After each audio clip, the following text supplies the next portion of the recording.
Hey,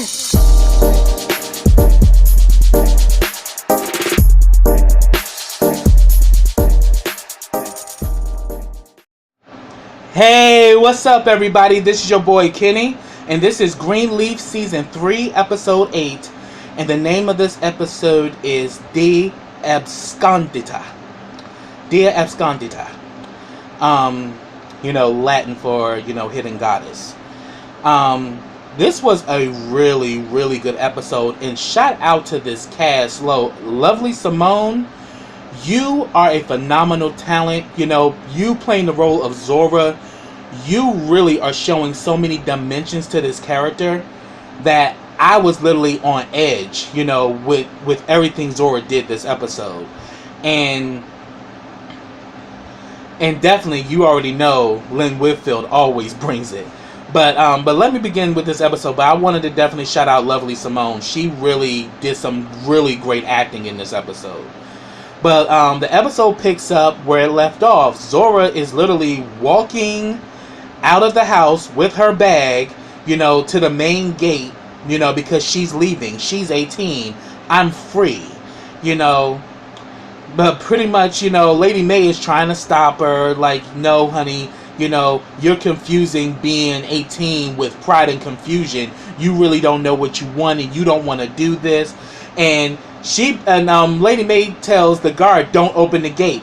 And she was like, well, I'm grown. I can do what I want. So either you open the gate or I'll climb over the gate and won't be nothing you can do about it. Like, she is just in this thing that because she's 18, and the thing about it, we've all been in that space. I've been 18 once, and trust me, I had that mentality too.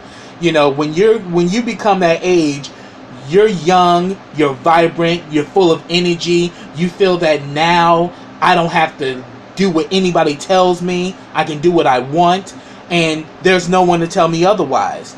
And so in no aspect, you're smelling yourself when you turn 18. And this is exactly what she's doing. But then again, she's going after a man that has no respect for her. But she's not seeing it that way. So then we see that the gate finally opens because we see someone's coming in. It's Jacob and Carissa, and and Lady May's like, what are you guys doing here? It is like, we came to take her home. And then Zora was like, I'm not going home with you. And of course Jacob's mad, like, what you mean? You better get your butt in this car. What you mean you not going home? Like, look, we came here to get you. We thought about it and we want you to come home, so let's go. And she's like, well, I'm not going home, so you just need to leave. And then the next thing you know, we see that fool Isaiah, aka Little Ike Turner, gets out, and he has his little phone. He has his he's pretty much streaming live, talking all his mess, like, yeah, this is up. What you gonna do? And he literally calls Jacob a fat ass. It's like, what you gonna do, fat ass? Huh? You gonna hit me again? Huh? Yeah, so I'ma sue and I'ma do this. And then Jacob gets into the cameras like, yeah, I'm about to hit him again, but I'm gonna let you know something. Isaiah likes to hit girls. Isaiah's a punk, and that's the reason why I'm gonna knock him out. And Carissa stopping him like, no, we're not going down there again. Like, do you really want his parents to sue us? You almost got in trouble the last time. Like, no, we're not gonna do it this way. And Carissa is still trying to plead with her, like, Zora, don't do this. Zora, come home. And Zora's like, no, I'm leaving. I'm 18. I'm done. And then we see Charity pull up, and then Charity was like, Zora, is that boy? Oh, I'm about to put one on your tail. I was like, oh man, the whole family was just having drama at the gate. Like, we really need to have a prayer circle for the Greenleaf family, because the Greenleaf family is going through it on so many levels. Because even before she left, Lady May was telling Zora, why would you leave right now when your cousin needs you? But she's still mad about what Zora said. She's still mad about what Sophia said to her, and she's like, she done told me off. She don't need me. She fine. I'm out of here. I don't need this. So then we see that Carissa gives Zora a phone to say that, please, if anything, keep in touch with me. Let me know what's going on. I care about you. I love you, and I want you to be safe. Oh, tell me why after she gives Zora the phone, little Isaiah pulls off, opens the window, takes the phone from Zora, and throws it out on the ground and breaks it, and then pulls off. I'm like, oh boy, like, ooh. I'm saying if it would have been oh boy, what? Oh, that burnt me so much. I'm like, ooh. I was like, yo, he literally is letting it be known, I'm about to mess up your daughter. And ain't nothing you can do about it. And you can't even contact her. That woman brought that girl into this world. She gave birth to that child, and you gonna disrespect her mother like that? And Zora, it's just not clicking. It's just not there.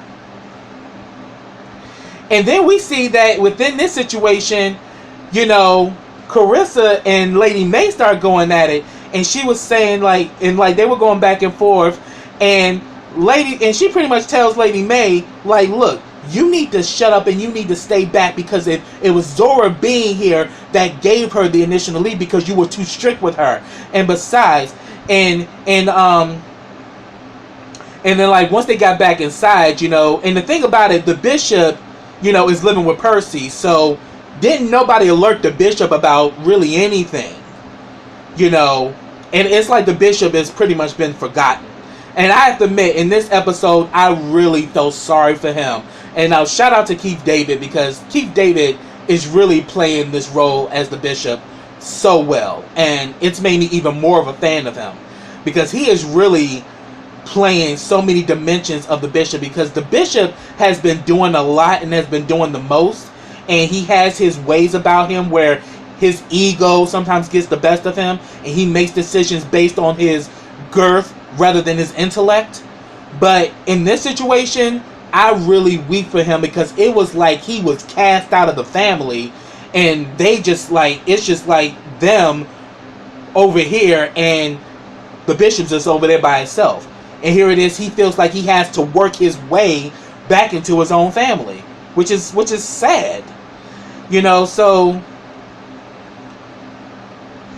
definitely we see that him being at Percy's house, he's talking about, you know, losing a wife or whatever, and Percy tells him, I've lost many wives, you know, and things just, and you know, it is what it is. But yeah, definitely that was crazy. But we see that they go to the funeral home. Percy's there, and then we see Charity's there, because he pretty much again asked Charity to kind of be there, you know, for for the people, because we saw from the last episode, Charity had performed, you know, for the grievers at the funeral home. He's obviously asked her for her services again, so she's back, and she went past her father, and she was and Bishop was like, what's going on?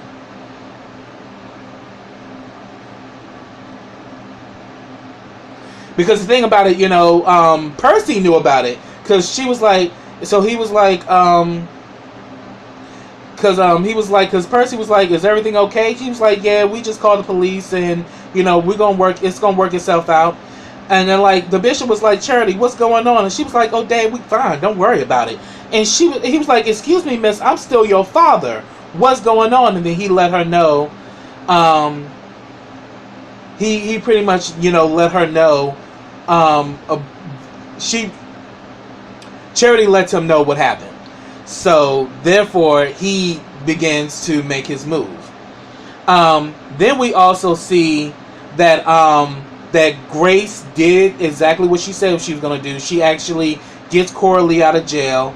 Rochelle is with her, and they take her home, and she says that the one thing, and they ask her, is there anything you need? And Coralie says, I need to see my kids. Well, Rochelle's like, well, I have a contact in CPS. I can set something up where you could possibly see your kids tomorrow. And if anything, that just kind of rings a bell with Grace. Like, who you know in CPS and what kind of connections you got, girl? What's going on with you? So the antennas are starting to speak up on Grace's mind. Like, what's up with this chick? So then we see back at the Greenleaf house, Carissa is going off. Jacob is like, look, you need to calm down. She's like, I'm not going to calm down. That's my baby. And my baby is with a man that's going to hurt her. I'm not going to sit back and just allow this to happen. and then Lady May's like, look, I agree with Jacob. You need to calm down. She's like, and you need to mind your business and you need to stay in your lane because I am not going to let Zora become Faith. I was like, ooh. And then we see that definitely buckled down Lady May. She's like, how could you say something like that? I'm like, boo-boo, because she's telling the truth. You ain't mother of the year, honey. Let's be real. You got one child in the ground. And it was because of your negligence. Because you knew this child was being molested and you didn't get her help.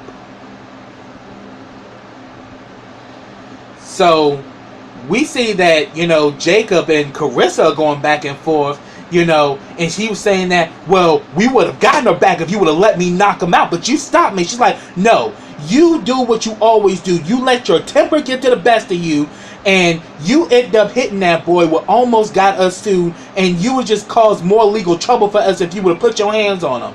So, no, that's the reason why I stopped you. But I'm going. He's like, you're not leaving. She's like, oh, yes, I am. And he's like, well, I'm coming with you. She's like, you're not going anywhere with me. I don't want you near me right now, Jacob. And then she's like, well, give me back my phone. She was like, take your damn phone. I was like, ooh. She's like, I'm going over there to get my baby. And I'm like, see, this is what I needed from Carissa, because here was, we've been kind of seeing this, very laid back Carissa, but that's not the Carissa that I knew. We knew this. When I first met Carissa was aggressive and assertive and wasn't a pushover, But that girl's coming back. But then Lady May decides she's gonna take her with her. That I'll drive you over there. I'll drive you, and she says fine. So here it is. Lady May drives Carissa over there, and I'm just gonna tie it all together. She drives Carissa over there. They have a conversation, and Carissa does apologize to her for saying what she said about Faith, but then she says that, look, we can do all we can for our children, but it gets to a point where we just have to let go. And then Carissa was like, I'm not going to be able to do that. But then Lady May looked at her and said that you may not have a choice. So they sit there and they stake out Isaiah's parents' house. They sit there for a while, and finally Isaiah pulls up with the music blasting. He gets out and goes in the house, and we see that Carissa goes up to the side of the car to talk to Zora. Zora was being very short with her. Look, I made up my mind. I'm done, and why are you here? And you need to leave before he comes back. I'm like, oh, but you grown, honey. Why can't you stay? Why can't you sit there and talk to your mother? And you're trying to well, you need to leave before he gets back. Like, oh, we scared? But I thought we was grown. I'm like, Zora is really disturbed. But the thing about it, I loved how Carissa handled it. Because Carissa said that, look, you need to get out of this car right now. Because if you don't, I'm done. If you do not get out of this car, it's going to be only up to you, God, and your decisions. I can't help you no more. I'm trying to help you. But then again, we also noticed that, from the very first episode, Carissa, Zora was having issues then when she was sniffing Ritalin and, smoking pot and all that crap. It's because she felt that her mother set all these high expectations and she never felt she can match them. So she, in a way, is kind of rebelling against her mom because her mother saw greatness in her, and she wanted to see her daughter go the furthest that she could be. But Zora was resistant to that, because here it is, you up in here where you should be trying to look at college applications, you want to shack up with a man who beat your behind and has no respect for you. So Carissa told her that either you get out this car or I'm done. You'll be on your own, and you will only have yourself, God, and your decisions. And that's all you'll have. And trust me, God is more in control than I am, because God always wins. Zora looked at her and was like, well, I guess I'll take my chances. So we see that Carissa leaves, but we see that really tore her heart apart, because that's her baby, you know. And here it is, she still got a little boy to raise. So she's like, I can't.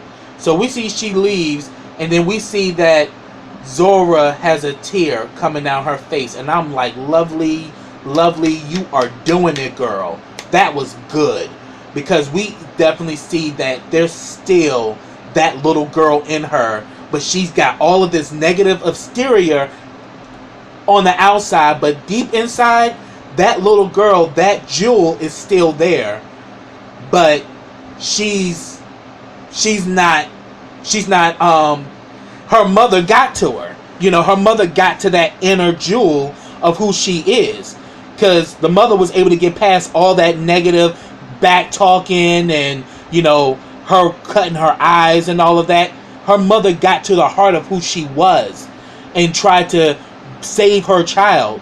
But then when she realized she shut down her mom, that broke her down. So the question is, what you gonna do, Zora? And I really have a fear that she is not gonna wake up until that boy beats her up badly, to the point where she has to be hospitalized or nearly kills her. But yeah, that scene was really hard. You know, and it was just really, really sad, you know, that she's going through that. I mean, as far as Carissa, but it's also sad for Zora, because Zora is literally sitting in a car with a man who beats on her. And she's just like, you don't understand. No, we don't. And personally, I don't think you get it either. I just think you was attracted to the image of him, because we remember when we first met Isaiah. Isaiah was this, you know, talented artist at the church. You know, he was always dancing like Michael Jackson. He had a nice voice. He was cute. All the girls were screaming for him. That's what she's attracted to. But she doesn't even realize that that person was just an image. That's not who he really is. But we're gonna see what's gonna happen with Zora. But yeah, Lovely Simone did a phenomenal job acting that role, because I really wanted to weep for that child, because here it is, you know, young children who, you know, you get to that age and you think you've grown and you realize you know nothing about life. Take it from me, I learned that lesson. So then we get a scene with next I'm gonna talk about Tasha and Jacob. You know, pretty much Jacob comes up in there and was like, you know, he tells her about, you know, Zora ran off with Isaiah, so he's definitely got a lot of emotion built up. And then he was like, look, we can't do this. You know, we kissed the other day and you were texting me, because she was texting him while he was there with Zora and Carissa. She texted and she was like, you know, I missed you and everything. She's like, look, you know, we can't do this. You know, people are going to think something's going on. You you can't do this. You know, I'm married. You're married. This can't happen between us. And she was like, it never works out for me. It just never works out for me. You know, she's like, I like you. You know, you just don't understand. Like, I really like you. And he's like, but I'm your boss. And then the next thing you know, we see the bishop comes in, and because he done got word of Charity that what went down, and he's like, what are you doing here, Dad? And he was like, to see about my granddaughter. had to snap him back into reality. Like, why wouldn't he not come and see you after your daughter just ran off with her abuser? So immediately he plays it off because Tasha is in tears, breaking down, and he plays it off and says, "Oh, she's grieving the loss of a friend." But the Reverend knows, but the Bishop knows what's going on. The Bishop ain't stupid. After all, the Bishop been doing some messy stuff himself over the years. So trust me, you know a fool when you see one, and you know you know some mess when you see it. Especially if you've been dabbling in mess of your own. So pretty much they excuse themselves from Tasha. They go into his office, and he's saying, now, what is going on here? You know, why is it that you didn't tell me? Why said nobody tell me what happened to my granddaughter? Like, what's going on?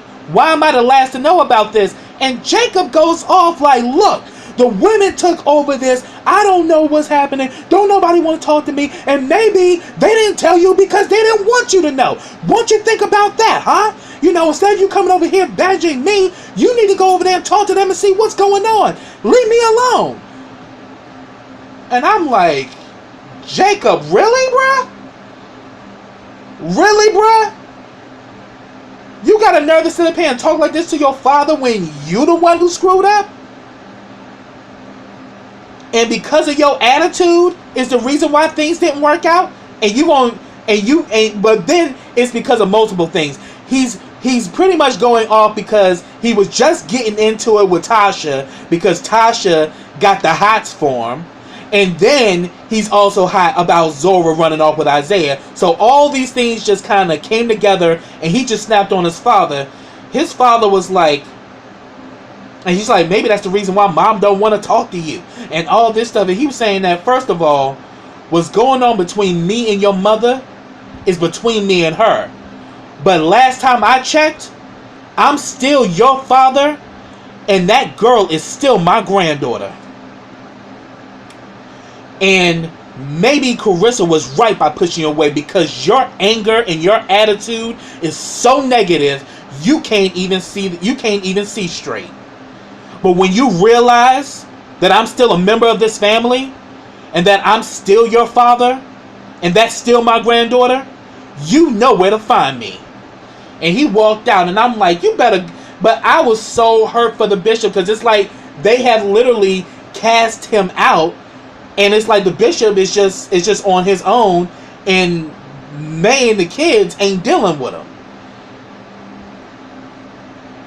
So then we see back at the church, we see that Grace is with Rochelle, and you know, because they didn't already had taken Coralie home. We see she gets a visitor, and it's the DA, the one that we met on the last episode. Oh, the DA went and, like, she went to go meet with the DA. Oh, that DA was so trifling and so nasty. And he really showed his demon side. Because he was saying that, here it is, I told you to stay away, but you chose to get involved. So, you know, yeah, here it is. You think you got this whole thing figured out. But due to the fact that you've attached yourself to this, maybe your own deed may come to play. But she said it was self-defense, and he was like, no, I made it look like self-defense. See, I was the one who got you off of that. You know, I was the one who cleaned that up to make it look like self-defense. But from the fact that you went over there, you know, it looks like, you know, you knew you was getting into something. Because first of all, why would you even go to his place? And then there was also a gap before 911 is actually called. You know, based on the evidence, it's all speculation, and from the looks of it, it looks like premeditated murder. So if you go down this road, trust and believe, all of this will come back to play. Because if you think that you women are just gonna try to lock up men, that's not legal. Nor is it Christian. I'm like, oh, this DA is evil. And then trying to play off of the fact that if anything, yeah, it wasn't all self-defense, but trust and believe, Grace did the right thing because he was about to hurt more children if she didn't take him out. Because he was a monster, Uncle Mac. So, but the way that he was coming at Grace, he is digging. So trust and believe, and this is just me hypothetically speaking, I can be completely wrong. I think this DA is trying to become Attorney General, and Coralie is going to be that case is going to take him there. So he don't want to lose this case, not in one iota. He doesn't want anything to go wrong with this case. And knowing that Grace is a fighter, he knows that Grace is up for the challenge, and he's trying to break her to stop her from doing it. So if that comes out that, yeah, the DA is trying to become a Attorney General, that explains why he really wants to convict this woman. And he was nasty. I mean, the last time he was very short with her, but this time he got nasty and rude with it. So then we also see back at the funeral home, we see that Charity is comforting the widow of a woman who lost her husband, and we see that Percy's like staring at her, and it was kind of creepy. I'm like, are you lusting for Charity? Are you trying to make Charity your fourth wife? Because he talked to the bishop about 3 wives, that he had lost. I'm like, you trying to make Charity number 4? But then again, it's also because he sees that Charity has the gift of comfort and nurturing. Not only as a singer, but even as a personality. So he ends up paying. So later on, we see that he pays Charity, and he even says that you should really think about doing this full time. You have a gift for this. You know how to comfort people. You know how to say the right things without you trying. You said it's like in this business, you have it or you don't, but you got it. But then she was like, yeah, it's all good doing this, but I don't know if I'm strong enough for this right now. And he tells her, you're more stronger than you think. But he kind of put that bug in her ear that, look, you can really do great things here. So you should really take this up. So then we get a scene with Coralie and Grace. They meet with her Coralie's attorney, and it's obvious he's a public defender because he's just very, this is like a waste of my time. I got 12 other cases. You need to take the deal. Because that was the reason why the DA was there. That she take a deal where she does I think 20 years. Or if they take it to trial, she can get life in prison without the possibility of parole. So he's pretty much saying, take the deal. And Grace was like, no. And, and pretty much she was kind of like, well, Grace is more like, no, you need to, take your time and actually really think about what you're going to do. So then we come to find out that Rochelle set up a meeting for her to meet her children. So the kids come there and she spends time with her children. And then after visiting her kids, she's like, I can't lose my children. I can't be away from them. So now she's saying she's not going to take the deal. She's going to fight this in court. But then later on, we see that Grace and Rochelle have a conversation. And she was like, so who's your friend down at CPS? And she's like, girl, you still on that? We done moved past that. Don't you trust me? She was just like, look, I thought, she was just like, look, she pretty much tells her that, don't you see what I'm trying to do? But then Grace is like, so what are you trying to do? And she was like, I used to be a big sister, meaning that she used to work with, foster children. And she's saying that, she says that, but I'm just like you, I'm always trying to find lost souls. And then I'm always trying to make people pay for their wrongs. And pretty much, Grace was like, whoa, that kind of sounds like revenge. And she's like, well, isn't that what you and the DA was talking about? I'm like, see, Rochelle is getting more and more messier, but Grace is getting more and more sharp with it, because she's like really looking at her with both eyes like, I don't trust your behind. You definitely ain't got nothing good going on. So then as far as Sophia So as I said, this whole family needs a prayer circle, y'all. But we see that Sophia gets a package, and it's a book, a scrapbook that was created by Roberto, her boyfriend, and they're supposed to be going to this university, I think, called Rhodes, and it's a Christian college, and he pretty much kind of writes that I miss you and all that. We let her on see that she talks to Grace, and she tells Grace that I don't want to go to Rhodes University, you know. And she's like, okay. She's like, I don't want to go to a Christian school. But Grace is like, okay, but you are going to college, though. She's like, well, Zora's 18 and she ain't go to college. She doing what she want to do. You know, I'm going to be 18 soon. She's like, boo-boo-boo, you are not Zora.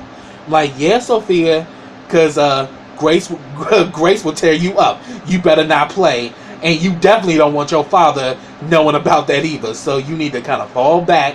But we see that Sophia is still going through it. And as I said, she needs therapy. And she needs to work through her anger and her frustration.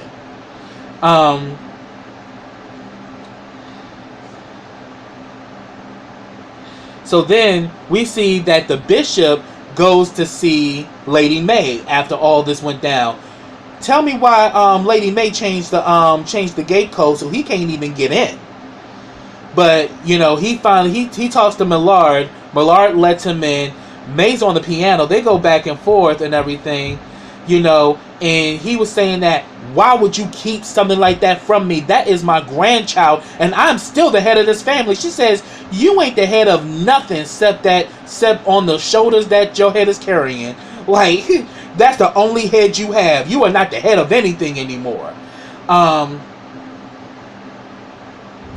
besides, you stopped being the head when you took my money and gave it to old Miss Silky Panties over there, you know. And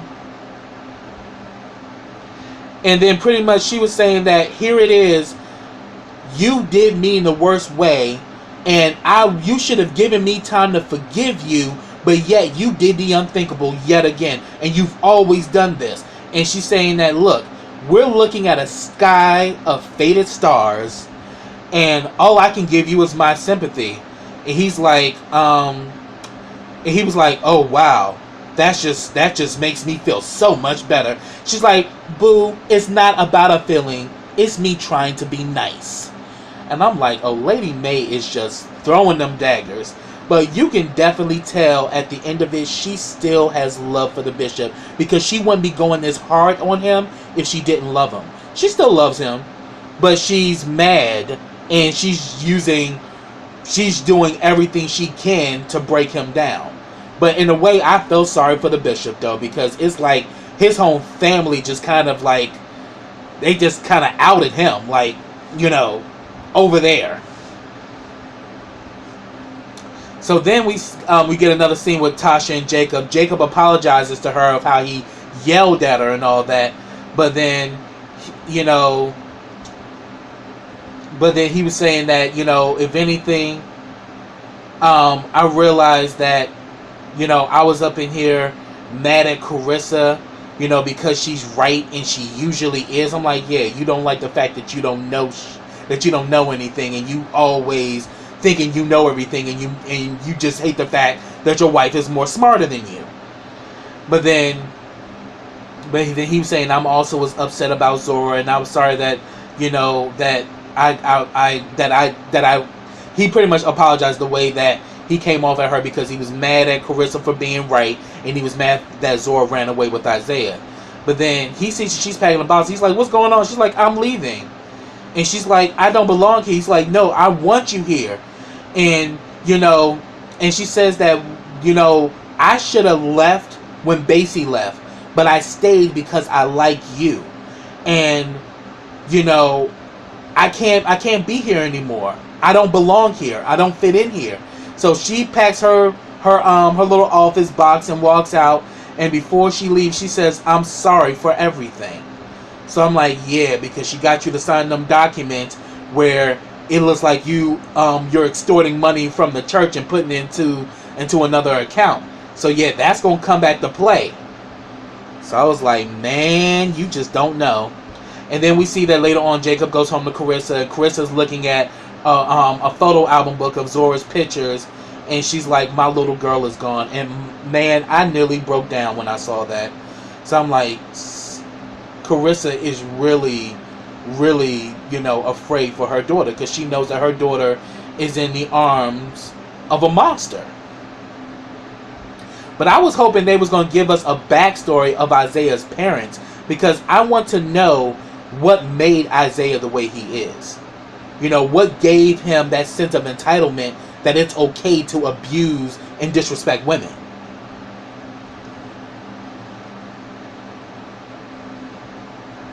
So then, the last scene of this episode, we see that the bishop is praying. We see that the bishop is not sleeping. He's really going through because he really feels he's alone. And Percy tells him that, look, you have some people who have forethought. They know how to get out of the way when they see the car coming. And then you got ones who have hindsight, that after being hit by the car, they know what to do. You got one of them. And that's where it left off. And I was like, yeah, you got hit by a car. Now it's time for you to make it right. So what you gonna do, Bishop? So that's what I have, y'all. If I missed anything, put it down in the comments. I'd love to talk to you about it. But subscribe to my channel. Click that bell so you get notifications every time I drop a video. Also, follow me on all of my social platforms. I have them all listed in the description box. Also, like this video, comment on this video, and share this video. And I'll be back with the next episode of Greenleaf. I am so on the edge of my seat with this show, and I can't wait to see what's going to happen next. So until next time, everybody, take care.